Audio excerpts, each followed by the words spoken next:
আগামীকাল ইতিহাস গড়তে অস্ট্রেলিয়ার বিপক্ষে মাঠে নামছে বাংলাদেশ। তবে একাদশে কি থাকবে বড় চমক, নাকি আগের একাদশ নিয়ে মাঠে নামবে টাইগাররা? ঐতিহাসিক টেস্ট সিরিজ জয়ে বাংলাদেশের সম্ভাব্য একাদশ নিয়ে আরও থাকছে প্রতিবেদনে। অস্ট্রেলিয়ার বিপক্ষে ঐতিহাসিক টেস্ট সিরিজ জয়ের হাতছানি বাংলাদেশের সামনে।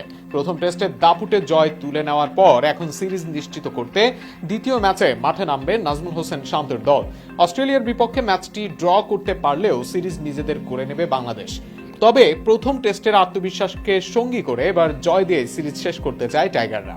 দ্বিতীয় টেস্টের আগে বাংলাদেশের একাদশ নিয়ে সবচেয়ে বড় আলোচনা বাঁহাতি পেসার শরীফুল ইসলামকে ঘিরে। চোট কাটিয়ে এখন তিনি খেলার জন্য প্রস্তুত। ফলে প্রশ্ন উঠেছে, শরীফুল ফিরলে কার জায়গা হবে বেঞ্চে, নাকি প্রথম টেস্টে দুর্দান্ত পারফর্ম করা একাদশের ওপরে আস্থা রাখবে বাংলাদেশ?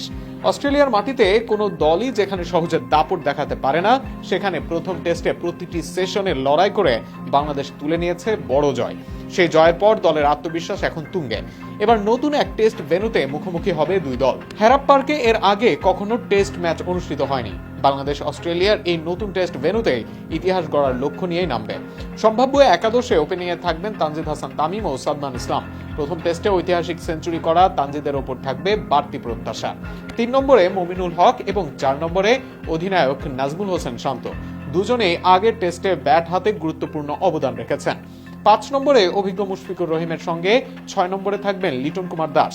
প্রথম টেস্টে ব্যাট হাতে বড় কিছু করতে না পারলেও দ্বিতীয় ম্যাচে লিটনের জ্বলে ওঠা বাংলাদেশের জন্য গুরুত্বপূর্ণ হতে পারে। 7 নম্বরে থাকবেন মেহেদী হাসান মিরাজ। প্রথম টেস্টে ব্যাট হাতে অর্ধশতকের পাশাপাশি বল হাতে 5 উইকেট নিয়ে ম্যাচ জয়ের অন্যতম নায়ক ছিলেন তিনি।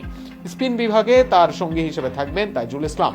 পেস আক্রমণে তাসকিন আহমেদ, হাসান মাহমুদ ও এবাদত হোসেনকে দেখা যাওয়ার সম্ভাবনাই বেশি। বিশেষ করে প্রথম টেস্টে কার্যকর বোলিং করা এবাদতের ওপরেই আস্থা রাখার সম্ভাবনা রয়েছে। সেক্ষেত্রে চোট কাটিয়ে ফেরা শরীফুলকে একাদশে ফেরানোর প্রয়োজন নাও হতে পারে। তবে হেরাপ পার্কের উইকেটের আচরণ বিবেচনায় যদি বাংলাদেশ 4 পেসার নিয়ে মাঠে নামে, তাহলে তাইজুল ইসলামের জায়গায় শরীফুল ইসলামকে দেখা যেতে পারে। সেটি হতে পারে বাংলাদেশের একাদশের বড় চমক। সব মিলিয়ে প্রথম টেস্টের সফল সমন্বয় ধরে রেখেই সিরিজ জয়ের মিশনে নামার সম্ভাবনাই বেশি বাংলাদেশের। ম্যাচটি শুরু হবে আগামীকাল ভোর 6টায়।